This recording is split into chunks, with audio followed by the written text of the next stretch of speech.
Hello, Hot Vibes, and welcome back to our recap of Peach and Me, Episode 3.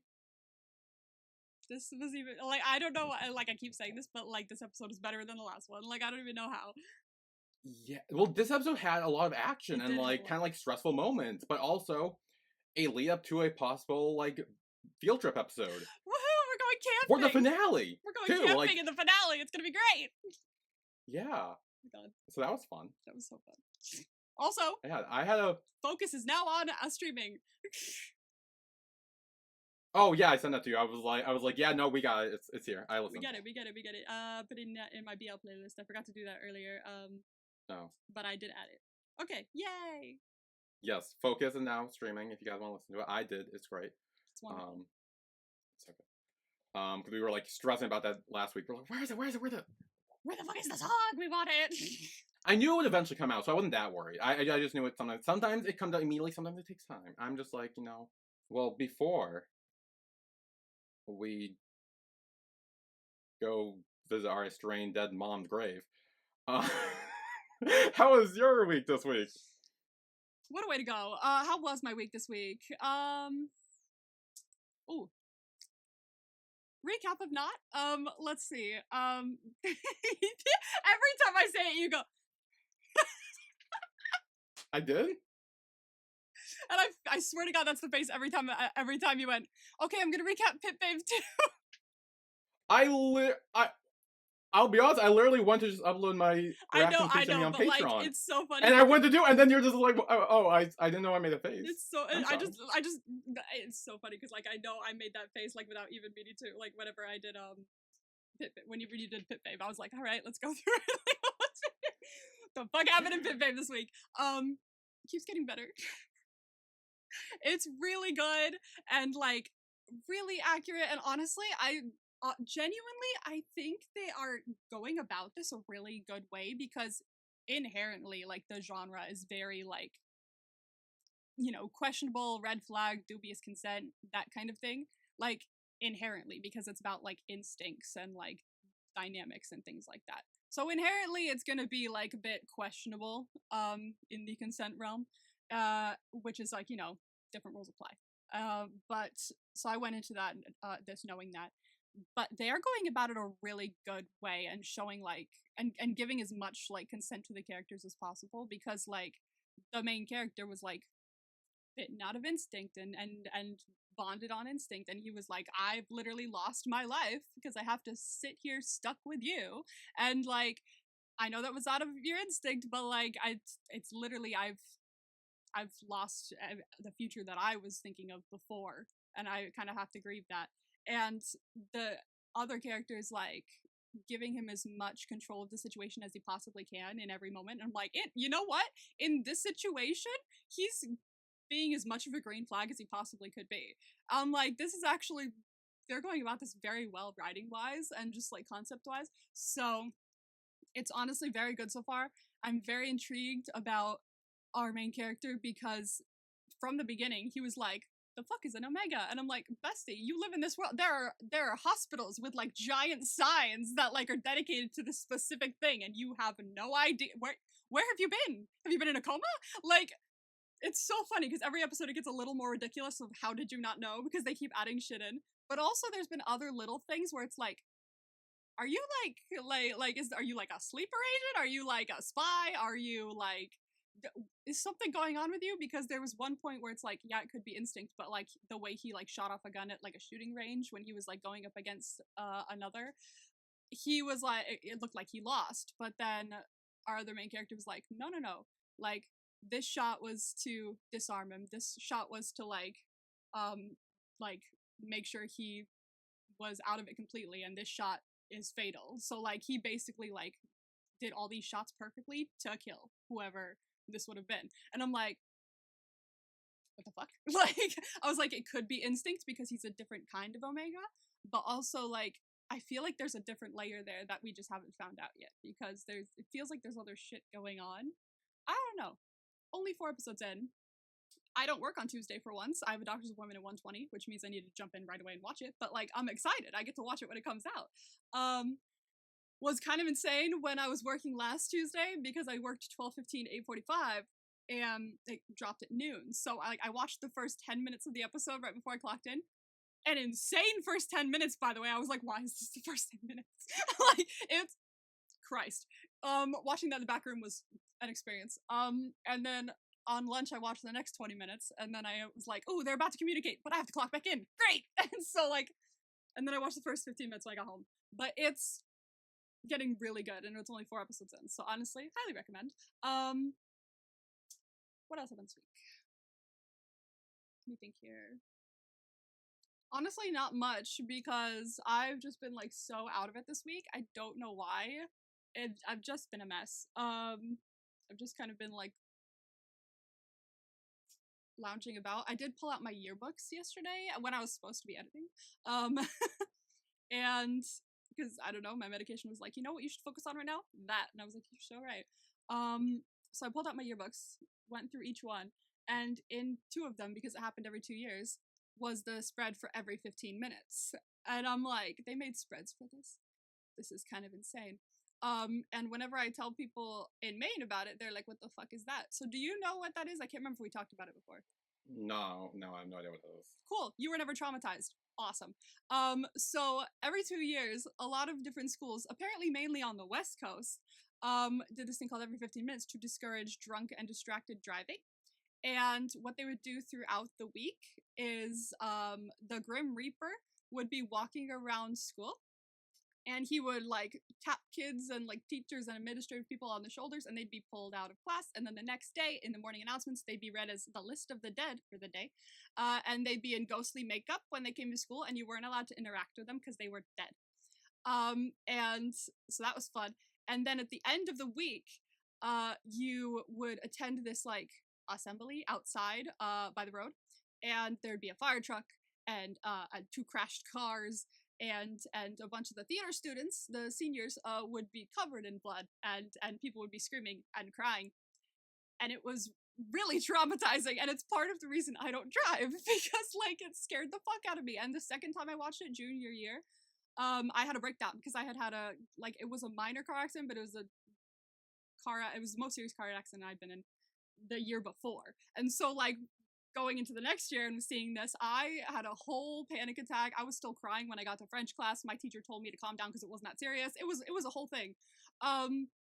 So I was going through my yearbooks and I was like, oh fuck, we did spreads for this. There's a 4-page spread for every 15 minutes and all these kids in their ghost makeup. So that's a thing that happens on the West Coast. Traumatizing. Well, that sounds fun. No, it's not. No, I mean, like getting pulled out of class and stuff, and then like no one gets to talk to you because you're dead. That's awesome. It's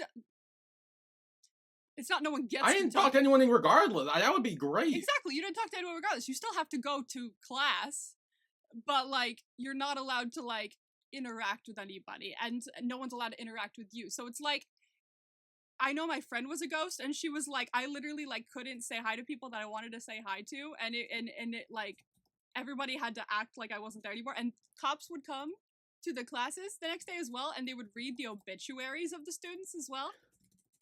It was traumatizing as fuck. for fucking like 15, 16-year-old me, it was traumatizing as fuck. Really? So yeah, I think that sounds kind of fun.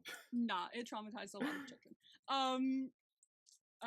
But yeah, that was a thing I found. So that was fun. Aside from that, how was your week? It was chill. I didn't do much. I had the week off, so I just chilled. Vibes. Yeah. I turned 28. Yeah. Happy birthday. Yeah. Thank you. I totally missed the day. I apologize. That's fine. I was literally like dissociating for the whole day. I was like, and then the next day I woke up, I was like, oh fuck. Also, I saw you got the fucking jellies. I haven't gotten them yet. Yes, I got my jellies. My jellies are from Ticket to Heaven, so people know what we're talking about. Yes. And also my YouTube channel turned 10 years old, where I've been 10 years since I've been making videos, so that was fun. Vibes. Yeah, I made a whole post about it. You can, on my community tab, you can read it. Anyway, Peach and Me. Yes. Episode 3. We got Peach in the red tea robe out on the balcony, and T comes over and he's like, which is the star? I bought you. And he's like, oh, is it you? Like, points down, and he's like, and he's just like, you just named the star, you don't actually own it. And he's like, Mira, get an ass on the phone, we're changing the name of a planet. And he's like, don't do that. He's like, Mira, you can go to bed. And he's like, I'm just saying, like, I can do that. And he's like, yeah, I know you can do that. That's why I don't want you to. Exactly. It's like, don't worry, the fact that I know you can do it and that you would do it is enough for me. Yeah. And he says, like, he's like, you know, for our wedding dinner, I want to surprise you, but then I ended up being surprised because you came with that video. Yeah. I'm like, of course he did something. Like, what? Like, if he finds out it's something related to you too, and it's romantic, he's like, oh, let me prepare something. Like, I knew he'd do something. And then T says he wants to hear Peach sing the song he wrote him. And he's like, no, I can't sing. He's like, please sing it for me. And he gets one line out, and T's like already melted. I'm like, literally, you could sing the nutrition facts on the side of a cereal box in the worst possible tone ever, and he'd be like, it's beautiful. Well, then he tugs at the robe before we cut to the intro. Bro. So. He's like, that's not your heart. I know, he's like, that's not your heart, but he's like, but I like red.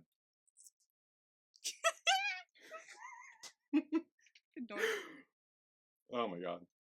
Then we got Mira patrolling the courtyard as Plub comes in and she has a bouquet of flowers from, I'm assuming, the dinner. And Mira's telling her it's not safe, you should go inside, and you shouldn't be out alone. And she's like, but you're out alone.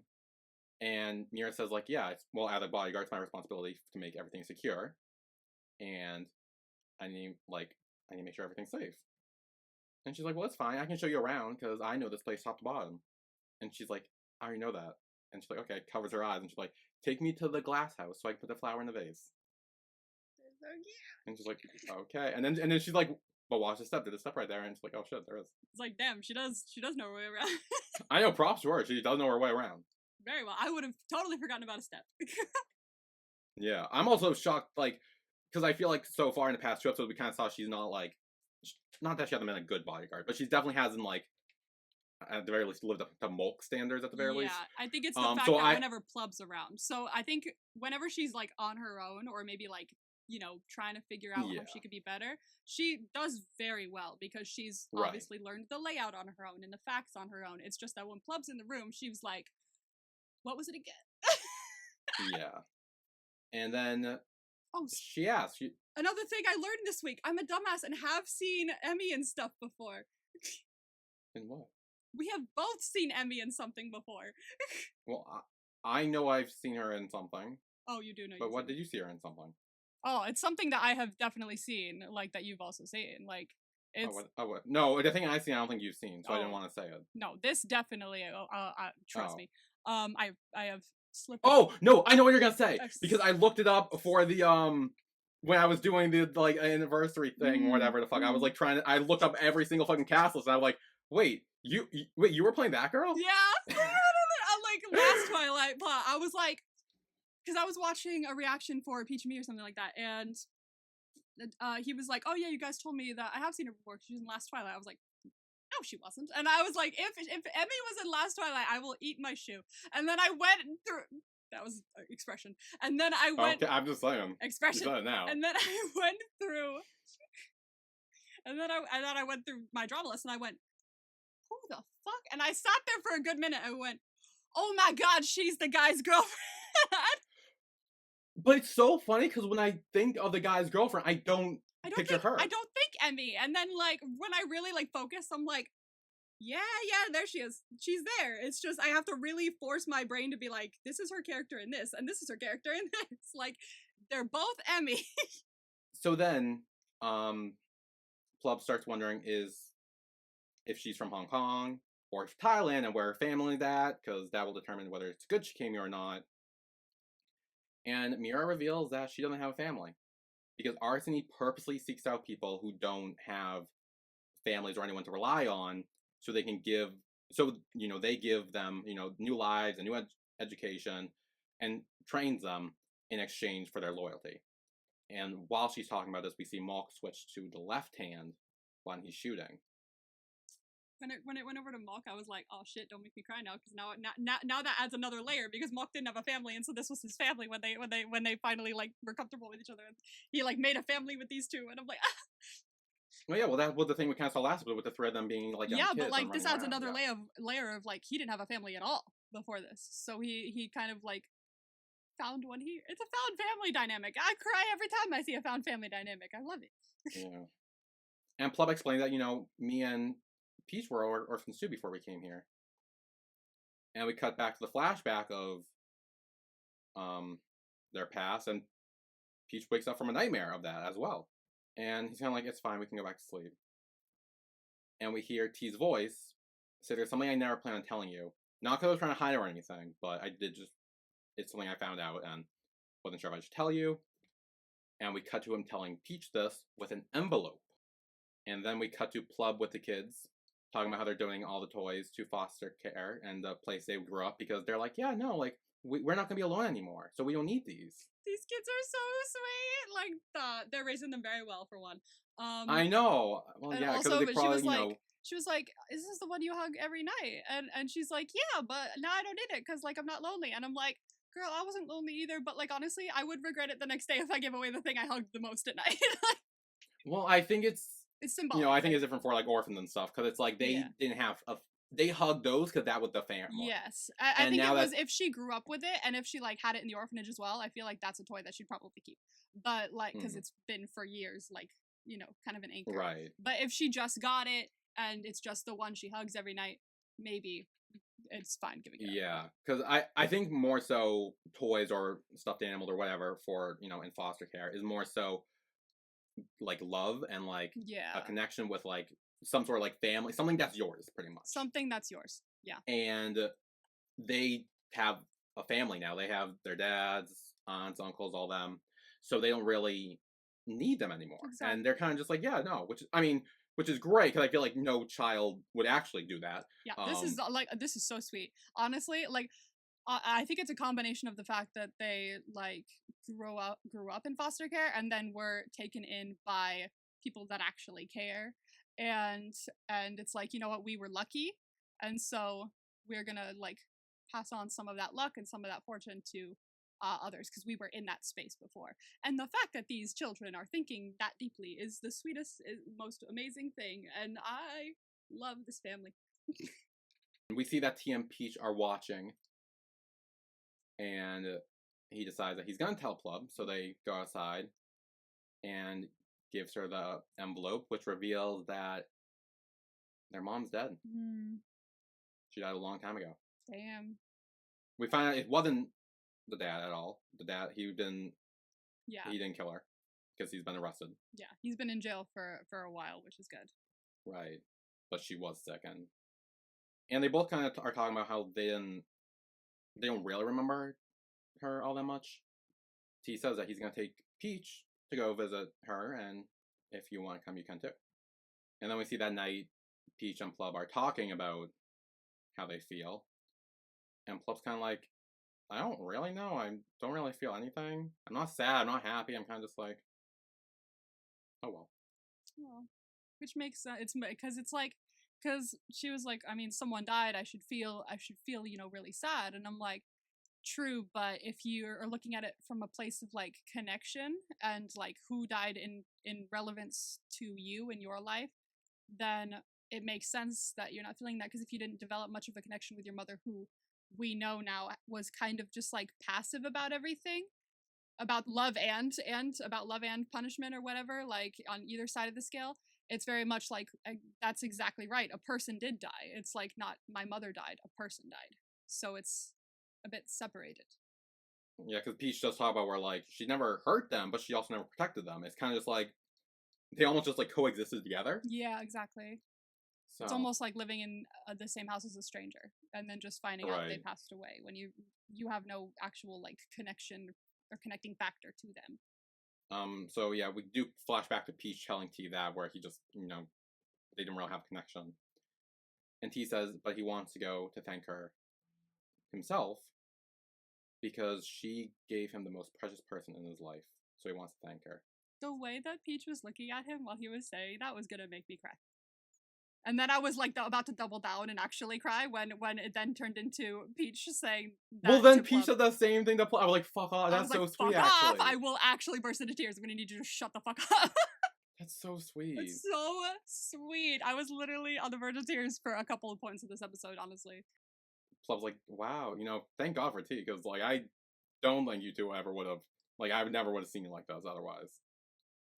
Then Peach says that's because I've never loved anyone this much before. And she's like, oh, did you just say that? Did you say that? You're being all lovey-dovey, and he's like, yeah.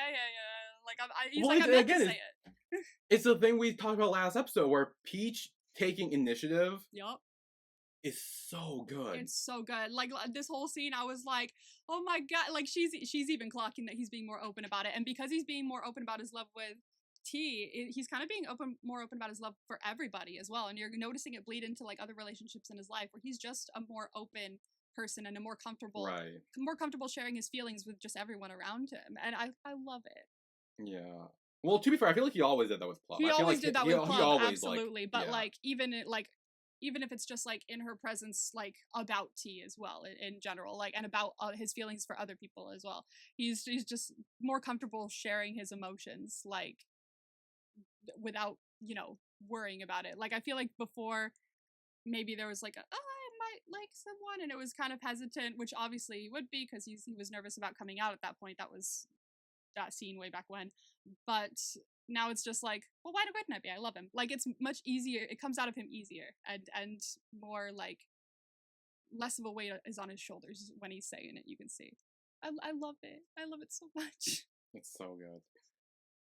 And then we have Plum talking about how she's like, wow, it's weird because like when you first got with T, like I thought he was gonna take your love away from me, like I was worried about that, and then she was like, I don't know, I remember that too, and it was my favorite thing. She was like, oh, it was so good. She was like, he seems really serious about you, and I'm actually really worried now because like I feel like he's gonna love me less. And he's like, how about this? You can love him more than me, just a little more. And she was like, deal. And I'm like, that's one of my favorite scenes from that first season. It was really good. So then the next day we got Peach and Plum at the cemetery gravesite. And T, Milk, and Mira go off to give them some alone time. To which T takes every opportunity to give Milk shit. This was the funniest scene. This was so fucking funny. This was so fun. I was laughing so hard in the scene, bro. Because like at first Mira's like, what? Like what do you mean? Like that I've been like being cautious around people, and he's like, no. He immediately turns to him, and she's like, yeah, she's like, oh fuck. Phew.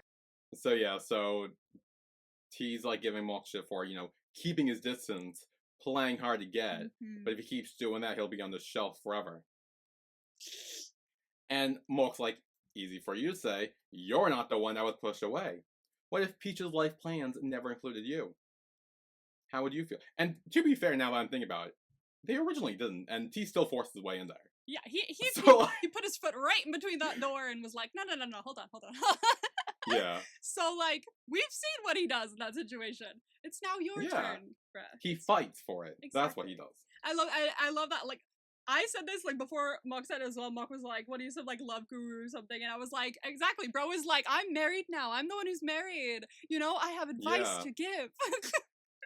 Yeah, well, at least he got the marriage certificate. And so he goes on to say that Rome waited 10 years for you. Like, your turn. Well, it's time for you to be chasing a little bit. Yep. And then Milk kind of just like walks off. And flips him off. And Mira is like, I'm gonna go check on Peach and Plum, and T's in his own world, just saying shit to himself, and she's like, okay, I'm gonna go by. Are you talking to me? And he keeps talking, she's like, you're not talking to me, right? And I'm like, good, we're learning, okay. We're learning on the job. Yes. And then back with Peach and Plum, they're wishing their mom the best, just saying like, hey, in your next life, hopefully you have a nice, loving family. Yeah, I love that, like, you see Plum say that, and then Peach looks at her like, like he's thinking about something, and I'm like, I really like that we saw Plum, like, say that, because we've seen her, this whole, like, second, like, set of special episodes, but also, like, specifically this episode and last, being like, I didn't have like the only family I had really was Peach. Like I didn't have like a big loving family like I do now, but now I do have that.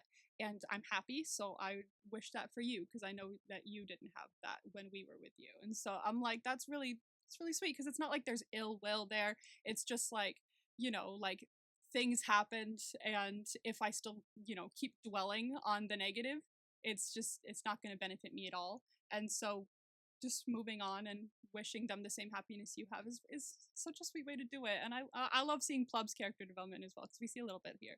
So then we got Malk with a can of coffee. Yes. And they even zoom in. They're even like, yes, this is a product. Yes, here it is. But also a Peach sticky note that says, "Stop sulking, bud." And as he rips it off, there's another little sticky note on it that makes it say "Roam with heart." But then. Dun, dun, dun. Gunshot. I had a little jump scare, not gonna lie. I totally I was like, I think I was like laughing no. about the can or whatever. I was like, I was having such a nice time. Well, we see Mira fighting one of the guys, and Peach is there and kind of cover Plub's ears. Oh, I love that he felt the I didn't even fully notice that or take note of that, but I love that he covered her ears because like he would have his ears covered. He covered his because the gunshot scared him, so he was like, Plub's probably the same. I know Plub's. Well, they both been through the same shit, so exactly. they both have that. It's the trauma. Like we both share the same trauma, so his immediate thought was to cover her ears, and I'm like, that's exactly what like T did when he saved him before. Oh my god. Yeah. Everyone loves each other so much. Yeah. Well, Mira takes the guy down, and she says, "Can you make it to the car in 10 seconds?" And Peach says, "I need 5, but I'm not going to the car." And he runs into the scene, and he knocks out the guy, grabs the gun, and is right there with Mira, ready to fight. But then he flashes back to what T said, and it's like, we don't kill, just like disarm them. This isn't to kill, this is like a sport. And he shoots the gun out of his hand. This was sick. This was awesome. This whole scene was very attractive. Honestly, yeah, I agree. This was very attractive. For Amira taking out the guy, to Peach running in, it's just like, and then later, we'll get there. Your bisexual heart must have just kept going, but I also got conflicted too, because I'm like, wait, but also... Yeah, I was like, wait, don't kill him, but also like, ooh, damn, you did like, that. Yeah, it's like, we'll talk about that, because I have thoughts. Oh, Christ. But Mo comes in, and T's like, where's T? And Mira's like, I don't know. And Peach is like, that was the wrong thing to say to Mo. Go find T, we got this here. Yeah. We're all set. Yeah. And so he goes, he sees T is surrounded, but T kind of fist fights all the guys. He takes them all out, bro. He's fine. Yeah. But one of the guys gets up to shoot T, but Mulk jumps in the way.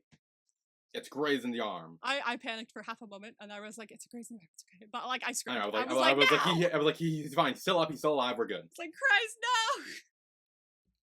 But then the guy gets shot at by Rome. I was like, where the fuck did you come from? I was like, oh shit, what are you doing here? He comes in. T says, don't kill him. But he kills him. Bro, he does that. We see him staring at him for a good minute there. I was like, oh my god, I think he's actually gonna kill him. And then like he shoots him, and it's like kind of silence for a second, and T is just like staring at him, and I was like, the emotions that like were happening and like the conflict in my brain, I was like, I don't know what to do or say, and I was happy a second ago, and now it's drama. Now I'm thinking about moral implications and what it does to our soul when we kill someone. Why are we doing this? This is a comedy. I was like, what's the verdict here with this? Because I have thoughts. Do you want to go first? Do you want me to go first? Let's I have thoughts, but like they're a modge podge of many thoughts. It's like, here's the thing. I'm like, love that he's protecting Malk.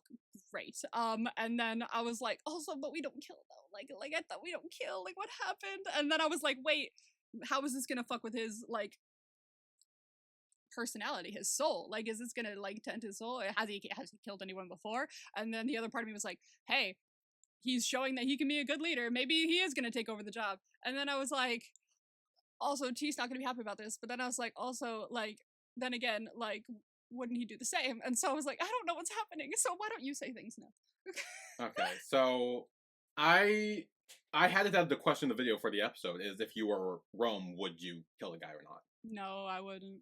I don't have the And guts to do that. I kind of came to the same conclusion. I wouldn't have.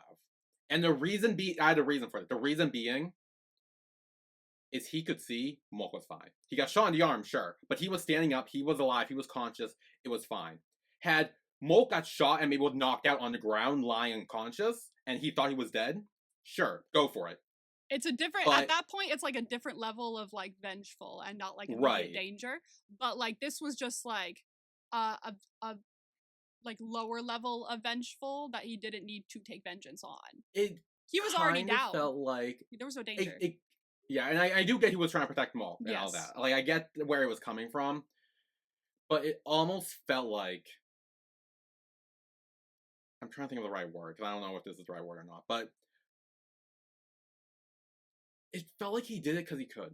Like it felt like he kind of just like whether to show off his power, show off his strength, or show off his skill, whatever. It just felt like I can kill you, so I'm gonna kill you.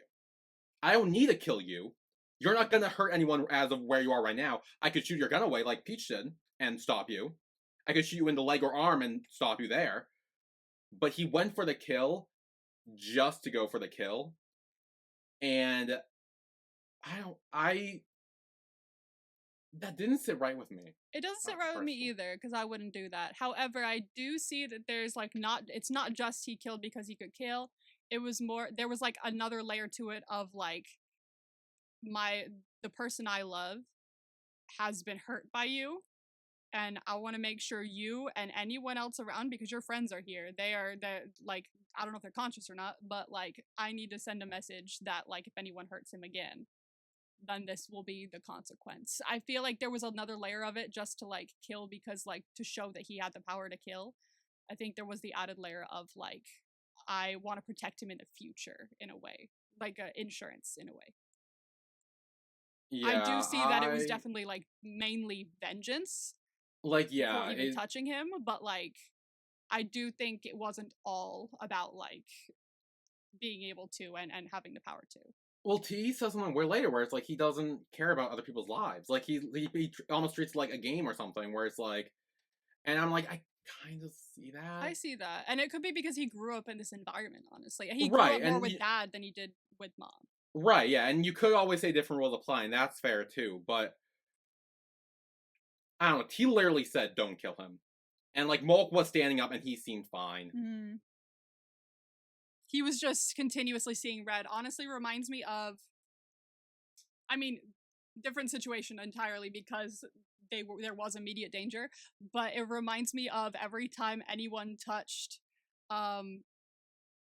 I've forgotten names now. Prem's character in Revamp.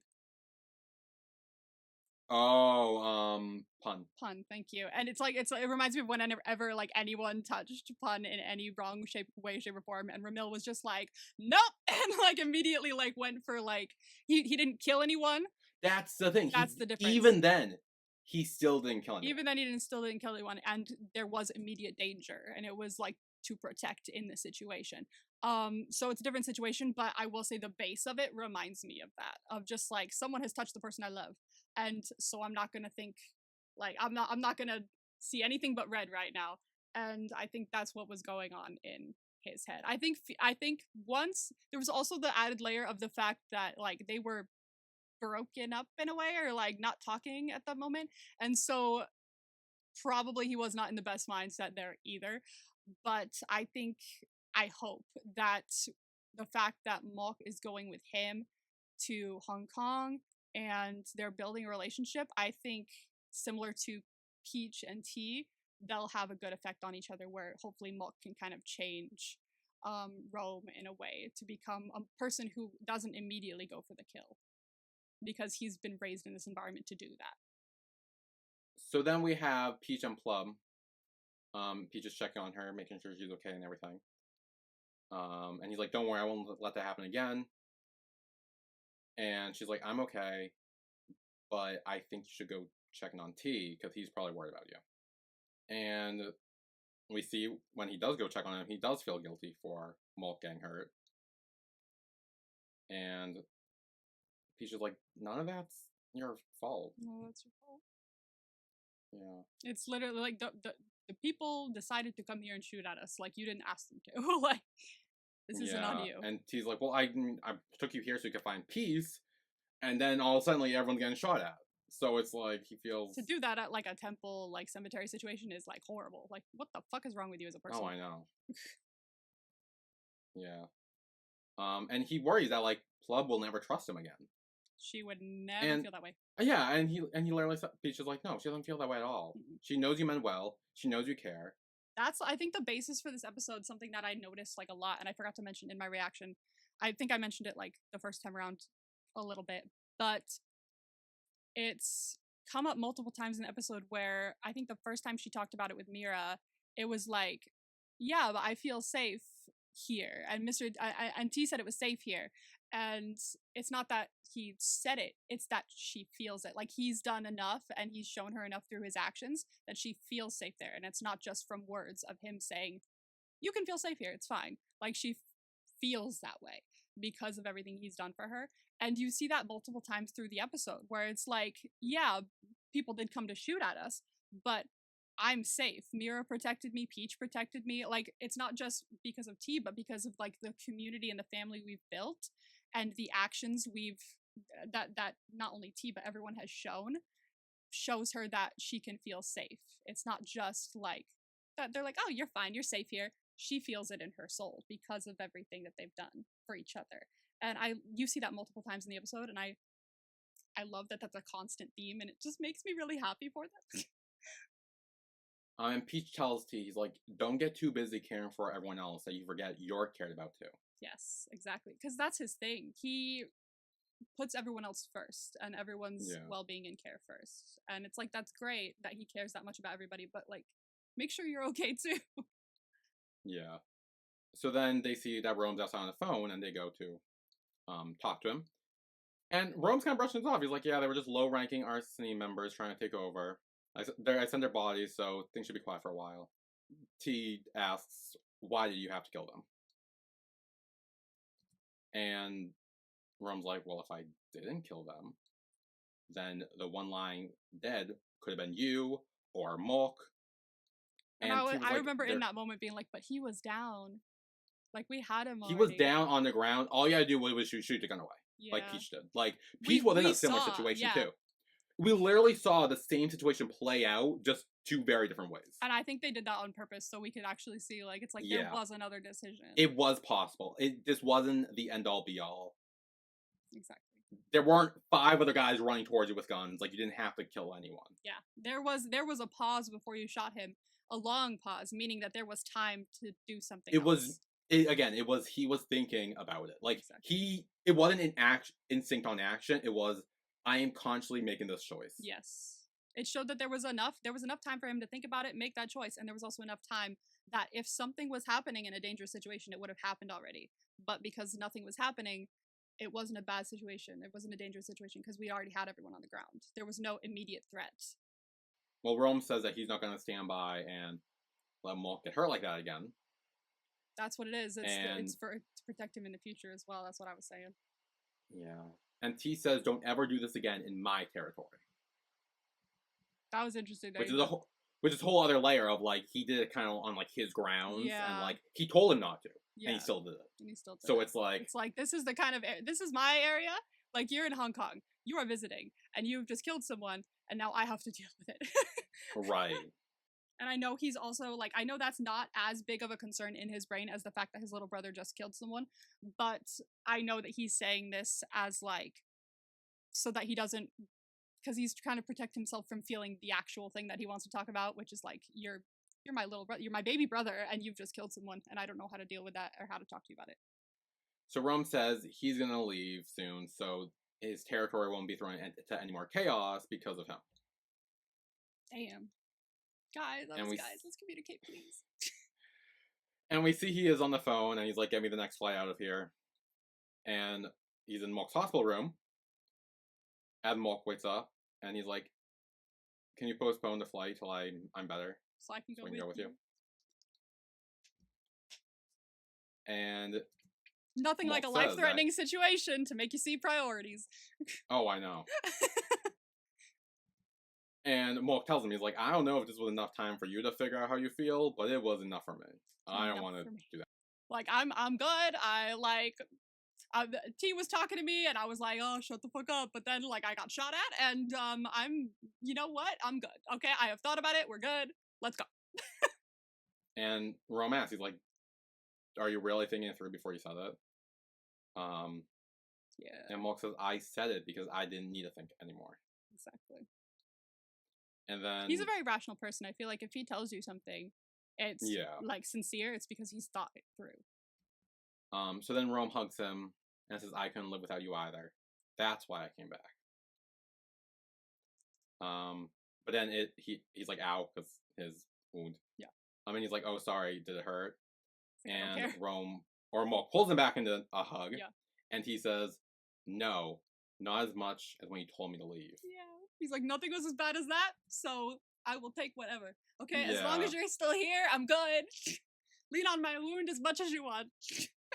Yeah, and Rome's like, I didn't mean to say that. My bad. Sorry. Yeah. Then we see Peach treating T's wounds in the bedroom. I love this scene. And he's like, does it hurt anywhere? And he's like, right here. And he holds into the heart with the peach wolf tattoo. And T says, I made you a promise. Under my protection, you would be safe. And honestly, I want to point out that is exactly what you've been doing. Like, he was able to take them out on his own because you taught him how to protect himself. So the fact that they came to try and, you know, kill, take, whatever, has no merit on the fact that of like how you kept your promise, because keeping your promise by making sure that he was safe, that's a part of it, is making sure that he can fight people on his own and protect himself on his own. So he has not broken that promise whatsoever. No, I mean, literally, Peach and Plum both came out unscathed. Like, neither of them was injured, other than Milk, really. Everyone else pretty much came out fine. Yeah, and so credit to T, that is not a broken promise. Yeah. And Peach assures him, he's like, trust me, I remember every promise you do. And I know how hard you try to keep them. Like, I know you work on it. Yeah. Like, that's his main thing, is like, he's always like, but what about the promise? Like, multiple times this second area of shows, like, he's done that. Yeah, and he says sometimes trying to keep the promise matters more than actually keeping it. It's all about the effort. Yeah, like, if you as long as you're show trying, and he sees that. Exactly. If you show someone you're putting in effort for them, that means so much more than actually finishing something or actually doing something, you know? Like, it shows that it's on your mind, which is much more important. Yeah. And Peach says, I got to use everything you taught me. I'm okay. Shooting, martial arts. It was all good. It's a shame you weren't there to see it, because that was pretty cool. It was like, I was pretty awesome, I'm not gonna lie to you. And T pulls him in for a hug, cuts him off. He says a line that literally fucking kills me. Okay? Well, T says, thank you for being strong when I'm at my weakest. I could die. Okay? That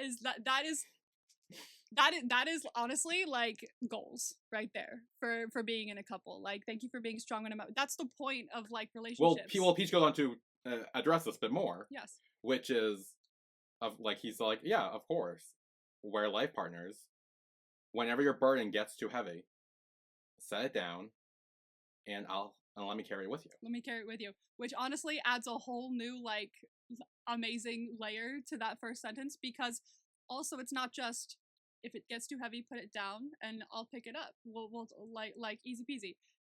That's not what he's saying. He's saying put it down and then I will help you carry it. I will pick it up with you so that we can carry it together. Like, that is such a, like, that is so much more meaningful than you put it down, I'll pick it up, because then it's kind of just transferring the weight of the issue. But it's like, if we do this together, then we're truly partners in life. And I'm like, this is the most beautiful scene. Yeah. And then they do kiss. Yes, they do. And we cut to Rum and Mok, where like, it's fine, one day won't ruin your reputation as Arseni's bodyguard. Mm-hmm. And it's like, yeah, I'm fine, but you didn't need to waste the hospital on me. And Rome asks, like, are you really come with me? And he's like, yeah. And he's like, as what? And Mulk's like, that's up to you. And Rome says, well, then stop using your left hand to shoot, and don't pretend to be someone you're not because of me. And he's like, oh shit, you knew that? Didn't know you knew that shit. Of course he did. And he's like, I will make you my bodyguard, my secretary, or my assistant. We're not doing any of that. If you're going to come with me, there's only one position available. And that is my partner. I know, like, watching this, I think this was the moment where I was like, I'm not gonna survive when You-Maniac comes out. I was like, if You-Maniac comes out right after this, I think I might have, like, a fucking breakdown, because that's a lot of William S. week after week after week. I still think it is. Because here's the thing. On Dark, this upcoming week, we're getting 2 official trailers. Because both Dog and a Plane, that ends on Friday, Peach and Me ends on Saturday. Not to mention, if my theory is correct, we'll get maybe 2 pilot trailers for Tainu and Ponpuin, if not one with them together. So regardless, this week, keep checking GMM, because there will be trailers galore. Because, like, honestly, if You-Maniac wasn't gonna come after Peach and Me, could very easily come after Dog with a Plane. Like, it's, like, there's two possible areas, like, or days or slots. And I still think it's going to be the Saturday slot, mainly because it was the most viewed pilot trailer. I feel like it'd be kind of dumb to not do it. It's probably going to be Saturday slot. Although... If it's ready. Although, what's coming out? Something's coming out this weekend. It's Match Point. Match Point comes out this weekend. I don't think it's this week. It is Sunday? It is. It's this weekend. I just don't remember when this weekend. Let's see. It might be Sunday, so it might be tomorrow. I heard it was this weekend, and I was like, ooh, I have to make sure to tune into that, because tennis. You like tennis? Well, my brother plays tennis. Yeah, it's Sunday. It's Sunday. It's Sunday? Okay, well, yeah, so there's that, and then, like I said, this week, just keep an eye on trailers. I'll send you any I see. Oh, yeah. And, because I do want to check. Occasionally, like, I always feel like every once in a while, including with Peach and Me, I'll think, I got to the trailer first, and yet I'll open our chat, and you're already there. I'm like, fuck. So the last update for You-Maniac was they were like on their final queue, Thursday, Q24. Yeah. And it's not known how many queues there are. Goddamn. But it also could come out before the queues are finished. Because sometimes they do that. True. That is sometimes. If I were to predict, I'd say the trailer will be out this week, and it will be for Saturday. Yeah. That is a good point. Okay. So keep an eye out. Then Mulk says, whatever position is available, I'll take it. And then they make out. Yeah. But then he also has like a tiny little kiss that you're like, I'm like. At the end? Yeah. I'm like, shut the fuck up. That's cute. I saw that and I thought to myself, was that William? Was that William? Like, well, I was like, was that actually? Like, that feels kind of William. It did feel a little improv. It felt like, if I were to put money on it, I'd put money on that. I was like, it's giving William. It's giving William. So the way he smiled after, I was like, this is kind of William a little bit. William. Did you see the shit that they were like doing recently though? Because they were talking about You-Maniac, or there was like a behind the scenes kind of like situation, or it was like a live house or something, and they were like, oh, like, did you put chapstick on? He's like, I have a very special way of putting chapstick on. I just put some chapstick on actually. And then they cut to like William talking, and his lips are like smeared, bro. Like you can tell, like they're lightly smeared, but you can tell that they're like, something was going on there. He was like, I have to reapply chapstick. I did not see that. Oh my god. I saw it on TikTok and I was like, motherfucker, you two are gonna fucking kill me. Oh jeez. Well, then we got Mulk yelling at Mira. Yeah. And I like the way that this, like, we kind of went about this in a way. Like, I'm glad that Plub yeah, Plub comes in to her defense and is like, yeah, but she was protecting us. She wasn't not doing her job. She was protecting us and, Peach is T's husband, so it's kind of like, and it's important. It's important. And I know that Mulk is worried about T, so fair play. I know that's why he's like, I'm leaving. Like, I'm gonna panic if you don't know what you're doing. But I like that Plug came in with that point, because it's like, if you go to T and ask him like, what did Mira do wrong in this situation, he's gonna say nothing because she was protecting Peach and Plum, and that's gonna be much more important to him. So, and he could take care of himself evidently. So, I think this was a very good point to bring up because, well, I mean, T. Because, I mean, I know, but I will say, keeping in mind that Molk got shot. That's true. Molk got shot because. And essentially, in maybe his mind, because Mira wasn't protecting T. Yes. I do see. So coming from Molk's perspective, it's kind of like, because I do agree with you that, you know, Mira wasn't doing anything wrong. She was looking after Peach and Plum. She was doing her job. But it's just the fact that T would be. I think because T's not an impartial party, I guess, like Molk would be because he's like trained for this specifically. Right. So he's gonna see the gaps. But if you went to T, he'd be like, of course not. She protected them. Like he's gonna be biased. But it's a fair point to be like, well, protecting T is also protecting Peach and Plum. Like it's not just protecting one person; it's protecting the people that he loves as well. Then later we see an awkward exchange between T, Peach, and Rome. And T goes into his secret bookshelf. There's this whole room here. Not sure if we've seen this before, but I don't think I've seen this before at the very least. Because I was like, he opened it, and I feel like even Peach went, like I know, like, oh, this is new. I was like, oh, bookshelf, like because I like crouched down to get in, so I'm like, oh wow, this is like cool. Secret. Like I love a secret room. It's like a secret bar. Yeah. So T sits down and explains that about what Rome killing the guy, and how he acts like people's lives are worthless, and he's worried about it. And Peach brings up the point, he's like, okay, well, if Molk didn't get shot and I did, how would you react? And we already know kind of how. But I mean, there was imminent danger, but... That's the thing. But we flash back to that scene, and he didn't kill the guy. He didn't kill the guy. That is very true. But... So it's like... I think he shot him in, like, the leg or the arm or something like that. I mean, yeah, he shot him to, like, stop him from attacking. But which is fine. I'm glad that it flashed back to that scene, because, yeah, he didn't kill the guy, but also we have seen him go further. We have seen him go, like...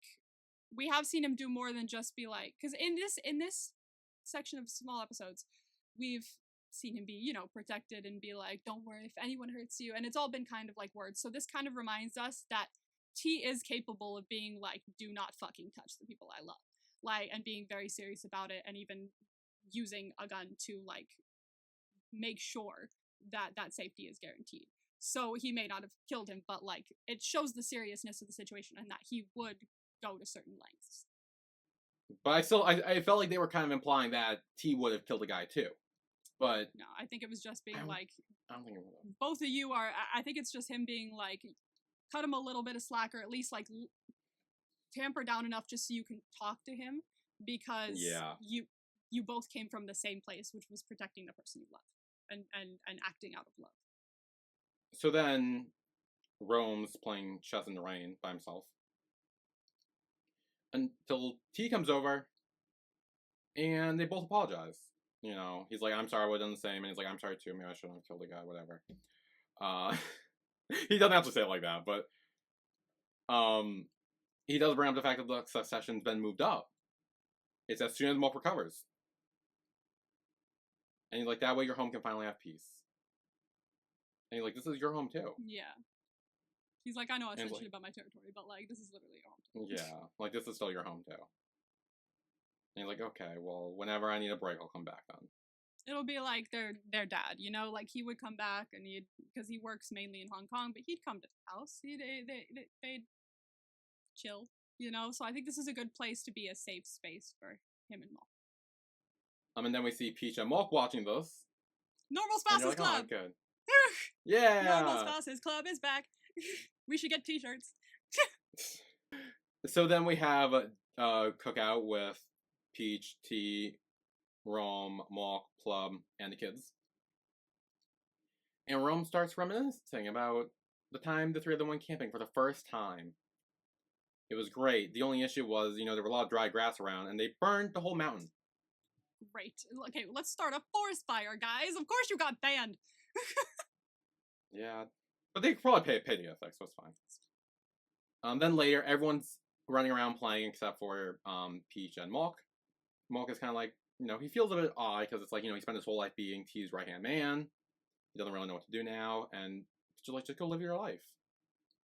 You leave Peakion to me. I'll take care of him. He's like, honestly, I'm good. I just helped take down a few guys. Like, it's fine. He's safe with me. Yeah. But then he asks, he's like, do you need to leave right away? Because there's something I want to do. I was like, what do we have planned now? We're planning another thing? Yeah, so we cut to Peach and T in the car. Mm-hmm. And I guess it seemed like they're going on another honeymoon, camping, because we were talking about that. And T's like, oh, I'm hungry, so can I get something first? But then he gets the Lactosoy in his face. Lactosoy. Honestly, love seeing the Lactosoy because it was my favorite, like, most insane on-brand product placement in the show ever. When he brought the whole fridge out, that was the best, most shocking thing I've ever seen in my life. Although to be fair, he did also change the Oishi green tea to THEE. Yes, we love. Next time, honestly, I think it's supposed to get here like on the 29th or something. That's the expected delivery date. I got more Oishi. I'm gonna like get all of them with those Sharpies. My mom's gonna be like, "The fuck is this?" Be like, "You don't want to know. You won't get it." But then Peach tells him that he'll get the full course when we get there. Ooh. And then Rome is like, yeah. He's like, okay. I'm like, where did you come from? Were you just sleeping back there? Like, when did you get here? Why do you keep showing up? Yeah, well, T's like, I thought you were going back to Hong Kong. Later. and he's like, no, I'm not going back till Mock's fully recovered. And Mock's in the back too, and he's like, yeah, I'm not fully recovered yet. It's like ant bite level. Ant bite, you know, it still hurts. Ouchie. Come on, bro. You gotta know this. Like, your brother delays all the time. This is on brand for him. Yeah, and T's like, fine, but we're getting 2 separate tents far enough away from each other because I don't want him hearing anything. And Peach is like, yeah, because I snore. And I snore, like, okay, yeah. For sure. That's what happens. I snore. It's gonna be smashing, Rome says. So done. Yeah. And we get an after credit scene. We get an end credit scene. See, okay, wait, what? Where Iran and Taiwan get casted in Me and T. Is it Me and T? Okay, because we don't see, and it's just like they're just like, oh, the name looks familiar or something. So I'm like, wait, what show is it? Is it Me and T or is it one of their shows? I think it's gonna be Me and T, and I'm wondering. I had a thought because at first I was like, oh, like are they gonna be playing themselves? But I'm like, or what if they're actually gonna be playing Peach and T? Because he's like, oh, these, like, yeah, because last episode, you know, T and Peach had a problem with Pon and Puin playing I don't like these so actors, maybe it's like, they gotta go, let's get some new ones. Okay! So let's get people we know and trust. That would be really funny. Either that or they could be playing Mock and Rome as well. They could be playing Mock and Rome. Or they could just be playing themselves. True. There are options. Yeah. Well, that's the end of the episode. MVP for this episode. MVP for this episode. Yeah, I've got mine.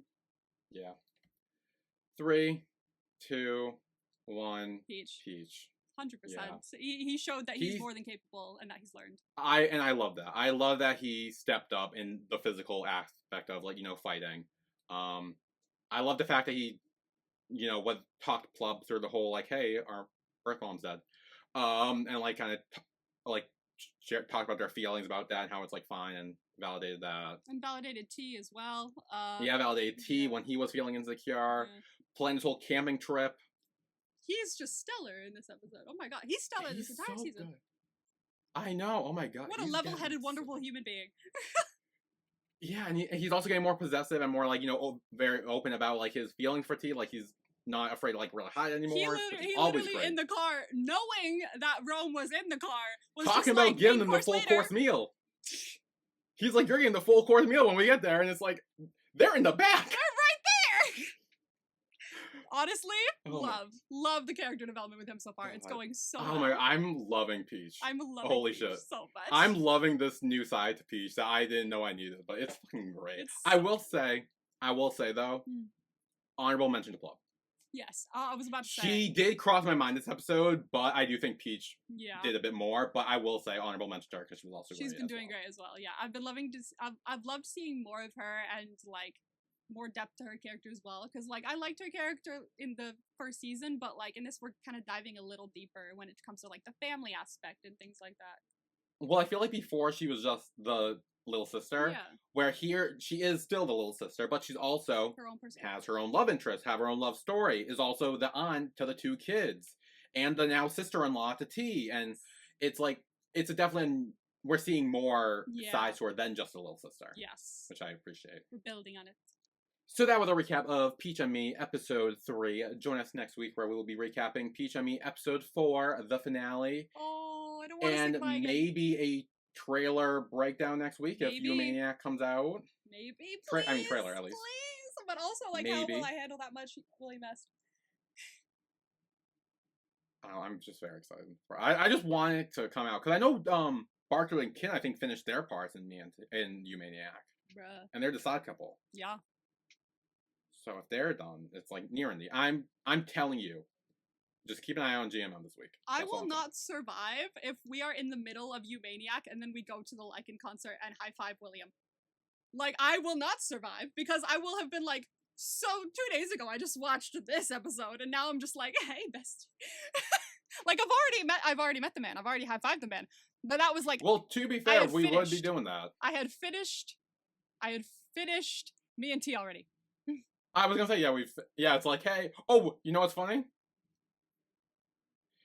The Lycan concert's on the Saturday. Which means... Oh, I didn't think this through. It's okay. We'll think this through. Let's think this through. Okay, let's brainstorm. So here's what's gonna happen. We're gonna go to the concert because we have to get there early anyway because we're a certain tier. We're gonna go to the concert, okay? And then we are gonna come back from the concert. We're gonna be tired and delirious and be like running on adrenaline of just high fiving and taking pictures with Lycan. And then we're gonna hop on the camera and watch it in the hotel room and try not to be loud. Oh, well, I won't promise that. We have to try not to wake hotel guests, okay? It's fine. It won't be that late. I don't think it will be that late, will it? It probably will be like crazy. I think it's gonna be like 9:30 or something when the concert ends. Yeah, so it'll it's be a fine. point. Well, also, where, like, yeah. it's also New And York. that's only if it's on a Saturday. It's only if it's on a Saturday as well. If it ends up being on a Friday, we'll be fine. We can still do it as well. We'll just be Yeah. before the concert. That's just when we're flying out, probably. We'll have to see. Which means once we land, we'll have to go to our hotel room to do it. Like, quick run. Anyway, join us next week for Peach and Me, episode 4, finale. Maybe a Humaniac trailer 2 at some point in the week if it comes out. So stay tuned for that. Keep checking GMM and keep checking here. And Yes. yeah, we will see you all then. See you then. Bye, everyone. Bye.